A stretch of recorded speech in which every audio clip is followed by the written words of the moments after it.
Hello, welcome to ವಿಸಾಡಿ creative channel. ನಾನು ಇವತ್ತು ಇನ್ನೊಂದು ಒಳ್ಳೆಯ ಹಾಗೂ ಆರೋಗ್ಯಕರವಾದ ಯುನಿಕ್ ರೆಸಿಪಿಯಿಂದ ನಿಮ್ಮ ಮುಂದೆ ಬಂದಿದ್ದೀನಿ. ಏನಿಲ್ಲ, ವೀಳ್ಯದೆಲೆ ರೈಸು ಸಖತ್ತಾಗಿದೆ, ಫುಲ್ ಘಮ ಘಮ ಅಂತಿದೆ. ಟೇಸ್ಟ್ ಅಂತೂ ಅದ್ಭುತ ಅಂತ ಹೇಳ್ಬೋದು. ನೀವು ಮನೆಯಲ್ಲಿ ಟ್ರೈ ಮಾಡಿ ನೋಡಿ.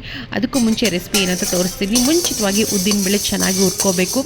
ಅದ್ರ ಸ್ಮೆಲ್ ಘಮ ಬರುತ್ತಲ್ಲ, ಆ ಟೈಮಲ್ಲಿ ಸ್ವಲ್ಪ ಬೆಳ್ಳುಳ್ಳಿ ಎಸಳನ್ನು ಹಾಕ್ಕೊಳ್ಳಿ, ಹಾಗೆ ತುಂಬಿರೋದೇ ಹಾಕ್ಕೊಳ್ಳಿ. ಅದನ್ನು ಚೆನ್ನಾಗಿ ಫ್ರೈ ಮಾಡಿ. ಎರಡೂ ಚೆನ್ನಾಗಿ ಫ್ರೈ ಆದಮೇಲೆ ಒಂದು 4-5 ಒಣ ಮೆಣಸಿನ್ಕಾಯಿ ಹಾಕ್ಕೊಂಡು ಫ್ರೈ ಮಾಡಿ. ಅದ್ರ ಕಲರ್ ಚೇಂಜ್ ಆಗೋ ಟೈಮಲ್ಲಿ ಸ್ವಲ್ಪ ಎಳ್ಳು ನಿಮಗೆ ಕ್ವಾಂಟಿಟಿಗೆ ತಕ್ಕ ಹಾಗೆ, ನಿಮ್ಮ ರೈಸ್ ಕ್ವಾಂಟಿಟಿಗೆ ತಕ್ಕ ಹಾಗೆ ನೀವು ಹಾಕ್ಕೋಬಹುದು, ಹೆಚ್ಚು ಕಮ್ಮಿ ಮಾಡ್ಕೊಳ್ಬೋದು. ಎಲ್ಲನೂ ಚೆನ್ನಾಗಿ ಫ್ರೈ ಮಾಡಿ. ಎಳ್ಳು ಚಟ್ಪಟ ಅಂದಾದಮೇಲೆ ಸ್ಟವ್ ಆಫ್ ಮಾಡಿ. ಸ್ವಲ್ಪ ಬಿಸಿ ಆರಿದ ಮೇಲೆ ಮಿಕ್ಸಿ ಬೌಲ್ಗೆ ಹಾಕಿ.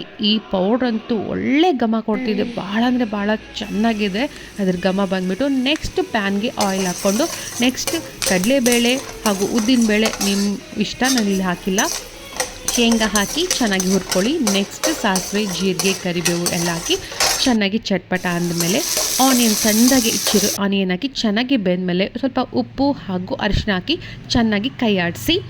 ನಂತರ ವೀಳ್ಯದೆಲೆ ಚಿಕ್ಕದಾಗಿ ಕಟ್ ಮಾಡಿ ಇಟ್ಕೊಂಡಿರೋ ವೀಳ್ಯದೆಲೆ, ಜಾಸ್ತಿನೂ ಬೇಡ ಕಮ್ಮಿನೂ ಬೇಡ, ಅದರ ಫ್ಲೇವರ್ ಕರೆಕ್ಟಾಗಿ ಬರೋ ರೀತಿ ನಾವು ಅಕಾರ್ಡಿಂಗ್ ಟು ದ ರೈಸ್ ಕ್ವಾಂಟಿಟಿಗೆ ನಾವು ವೀಳ್ಯದೆಲೆ ಚಿಕ್ಕದಾಗಿ ಕಟ್ ಮಾಡ್ಕೊಂಡು ಹಾಕ್ಕೋಬೇಕು. ಅದು ಚೆನ್ನಾಗಿ ಬೆಂದಮೇಲೆ ಜಾಸ್ತಿ ಬೇಯಿಸೋಕ್ಕೆ ಹೋಗಬೇಡಿ, ವೀಳ್ಯದೆಲೆ ಅದ್ರ ಘಮ ಹೋಗುತ್ತೆ.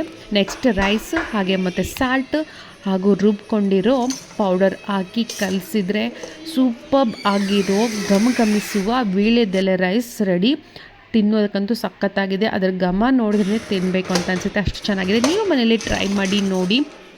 ವೀಳ್ಯದೆಲೆ ಸ್ವಲ್ಪ ಜಾಸ್ತಿನೂ ಆಗೋದು ಬೇಡ, ಕಮ್ಮಿನೂ ಆಗೋದು ಬೇಡ. ಕಮ್ಮಿ ಆದರೆ ವೀಳ್ಯದೆಲೆ ರೈಸ್ ಅಂತ ಅನಿಸೋದೇ ಇಲ್ಲ, ಜಾಸ್ತಿ ಆದರೆ ಘಾಟ್ ಜಾಸ್ತಿ ಆಗುತ್ತೆ. ಸೊ ಅನ್ನದ ಆ ರೈಸ್ ಕ್ವಾಂಟಿಟಿ ತಕ್ಕ ಹಾಗೆ ವೀಳ್ಯದೆಲೆ ಆ್ಯಡ್ ಮಾಡಿ. ಈಗ ಅದ್ಭುತವಾದ, ರುಚಿಕರವಾದ, ಆರೋಗ್ಯಕರವಾದ ವೀಳ್ಯದೆಲೆ ರೈಸ್ ರೆಡಿ. ಈ ರೈಸ್ ರೆಸಿಪಿ ನಿಮಗೆ ಇಷ್ಟ ಆಗಿತ್ತಂದರೆ ಲೈಕ್ ಮಾಡಿ, ಶೇರ್ ಮಾಡಿ, ಸಬ್ಸ್ಕ್ರೈಬ್ ಮಾಡಿ.